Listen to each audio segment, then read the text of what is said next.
started TikTok. What's going on? So give me to 160 followers. I'm gonna light these torches on fire. This video got banned from TikTok, by the way. Let's go. What do you got? Need a little me time. Morning, hope you're having a fantastic day. Oh no. That was the first one where I juggled no fire, and then I'm like, get me more followers and I'll juggle fire. No, that's not it. Let's see. So in any event, we just had a homeowner that's a firefighter sign up yesterday. It's just maybe 10% of the time people ask me what happens if the panels catch fire, or do the panels cause fires, etc., etc.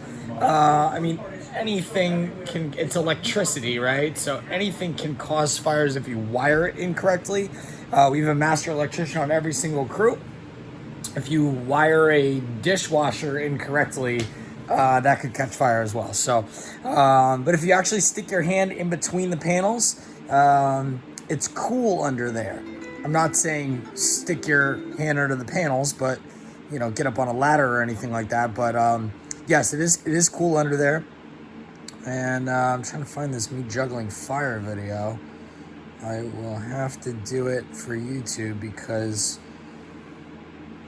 the other platform almost locked me down. And I asked about it. Someone said, "Oh, well, just keep posting it." I'm like, I don't think that's a good idea because I'm gonna get banned. But in any event, it's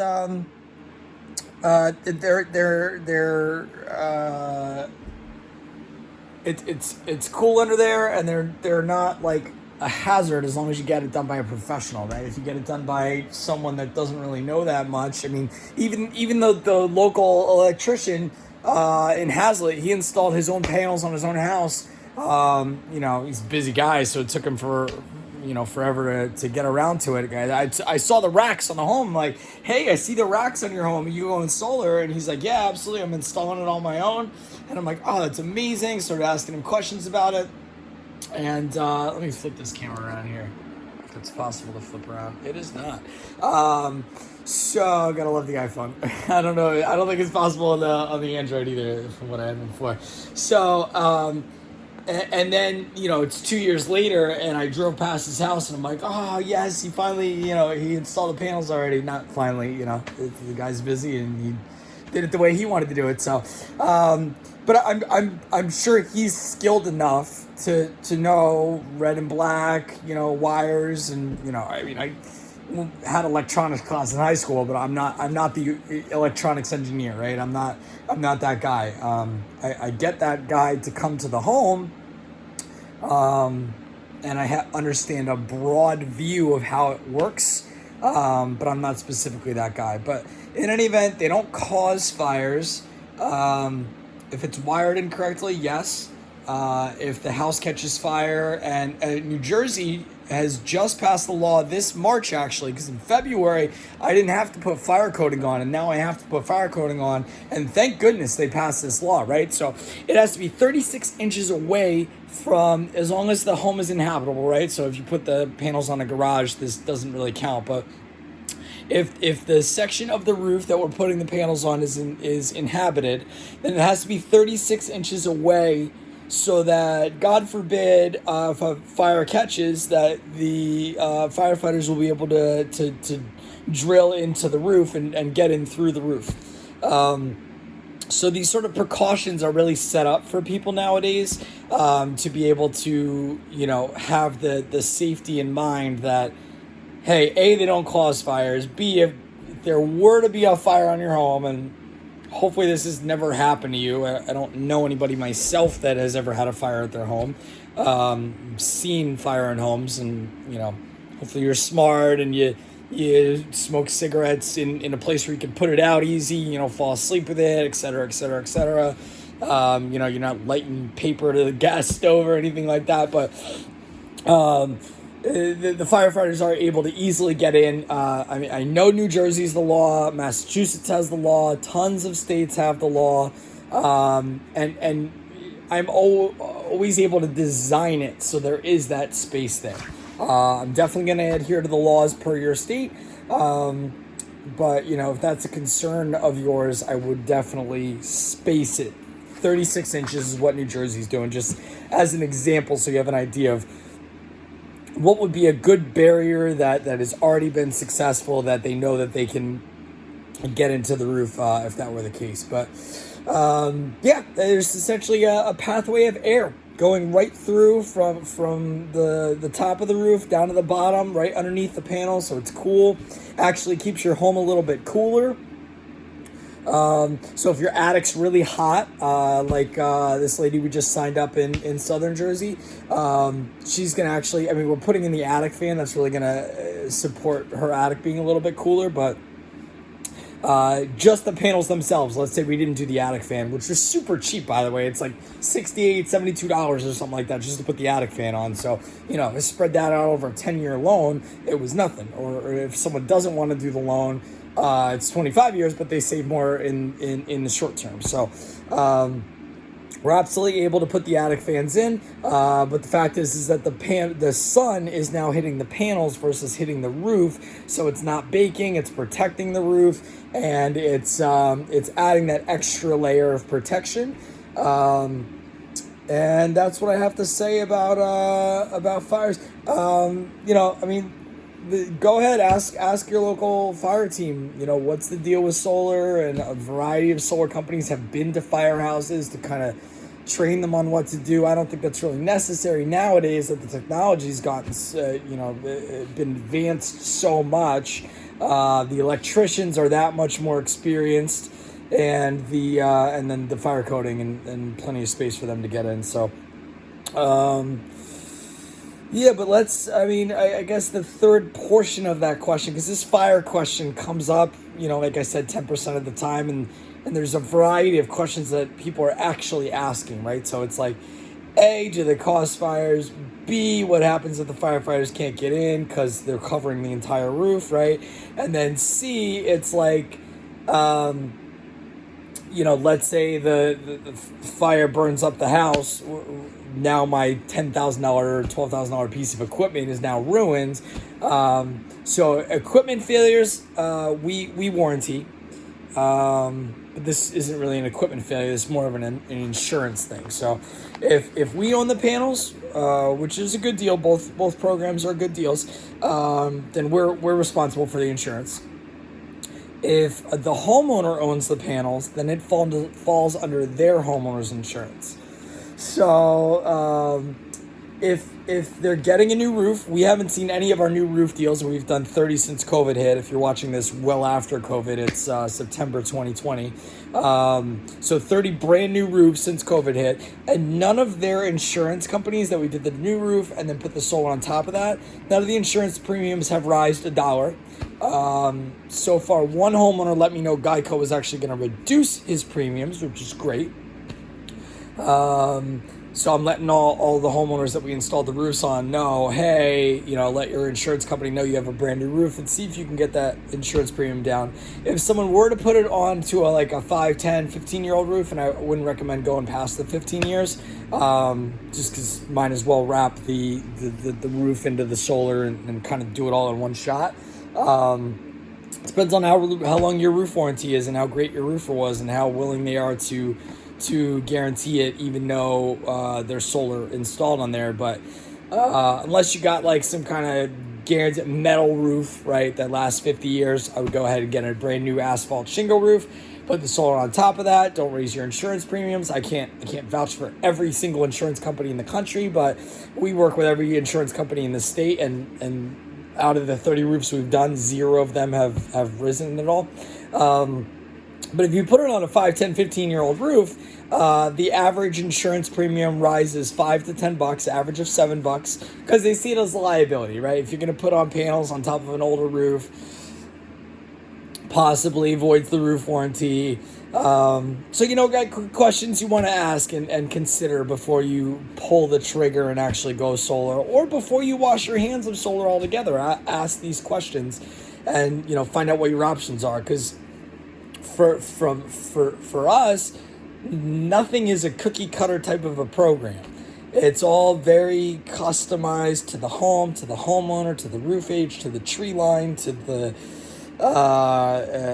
plan to move, plan to refinance, plan to transition the home into more of a rental type of a property, already installing solar on previous home. There's just so many variables, direction of where the sun hits, the angle or pitch of the roof. There's just like 100 variables involved with each individual project. So it's very, very customized. You know, we have toyed with putting on this like solar store where you could build your own solar, you know, and we're playing around with that type of an idea just as an emphasis to give people an idea of how things work. But you got Google Sunroof. Just go on Google Sunroof. They're not in every single town, every single city yet, but go on there, type in your address. If Google Sunroof has reached your town or city, it'll tell you what the hot spots of the home are. If it's completely purple and blue, then either we got to remove a tree and we can kind of tie that into the whole project as well, or solar's just not right for the home the way it's built with the shading that's it's built like, right? So maybe it takes some tree removal. Maybe there's a building right next door that's, you know, if the house next door to you is 3 stories and you have a ranch house, that house may or may not be shading your home quite a bit, and it might not make sense for you to go solar at this particular home. Can we get you, you know, a construction architecture team to build your house up to 3 stories? For sure. You know, we'll bid it out to three different projects. We'll pay for as much of that as we possibly can, and you know, make your decision on price and value alone. And I hope this video was informative for you. Yeah, just so you know, firefighters are going solar, and we're super excited for not only the equity they're building in their home, the savings that they'll receive. Most people don't go solar to save money, right? It's to stop those increases. So the average utility in the United States is going up a minimum of 4% a year, 3.5% a year at the absolute bottom. And we've been seeing, like in Massachusetts, for example, like they applied for a 30% increase this year. Are they going to get it? Well, that all depends on the Board of Public Utilities and approvals and et cetera, et cetera. But that's the idea, is to stop those increases, because the grid in America is the worst in the world. I mean, you want to talk about, I mean, my development, we lose power, seems like a number of times a year. Is it worth it to get the battery? Depending on the state you live in, yes, maybe, possibly get the deal. But what most people are doing is getting installed, taking advantage of the tax credits, and then, you know, as the technology from batteries get better, then they get them installed. Excuse me.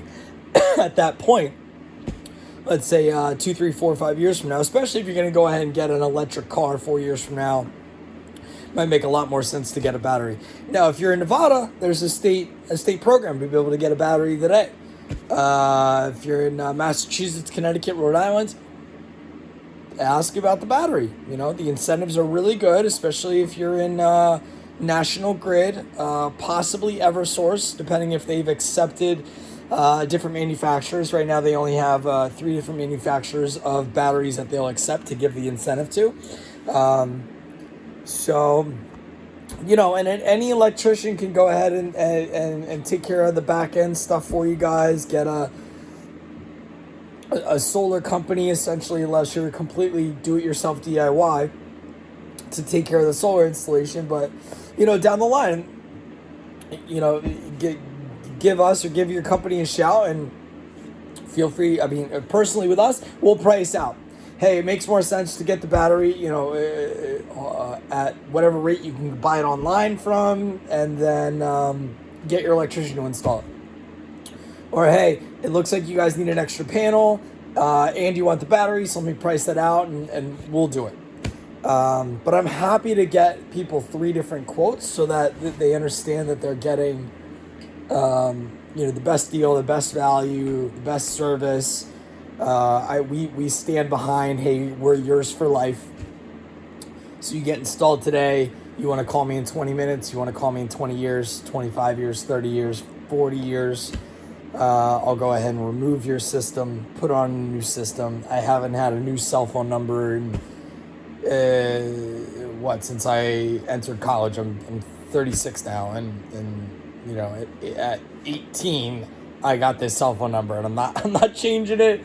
You know, even if I get a different phone, let's say for you know, interviewing people or you know, showing a local presence in a different state, I'm not getting rid of this cell phone number. So, yes, I hope that answers your questions about the fires, about kind of electricity in general, from a very broad, you know, electronics class 2 from high school. I'm an audio engineer, so, you know, I understand signal flow and a decent amount of this stuff, but, you know, bottom line is, I'll give someone the expert and the person that does this for a living every single day, right? I just give people information for a living. I'm not necessarily the electrical engineer, the person that you need to talk to, or the master electrician, as it were, who you definitely want on you know, definitely a solar project. Any major electrical work you're doing in the home, find out if they're a master electrician, licensed, bonded, and insured. The fire coating setback, super important, 36 inches off of an inhabitable roof plane, giving them plenty of room to get in.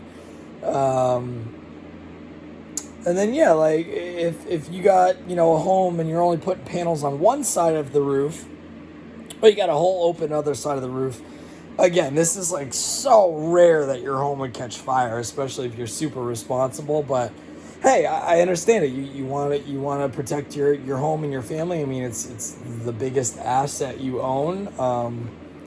Can't think of much else that's a bigger asset unless you own like an apartment complex with 30 people living in it. I mean, that's a pretty big asset. Maybe that would be more important than your single family home. Flat roofs, same exact thing, 36 inches off of the edge. The thing with flat roofs is to block the shading, they split up the arrays. So there's one row of panels here, another row of panels, you know, a foot or a few feet back, so that the one panels that are arced towards the sun aren't blocking the other panels. So,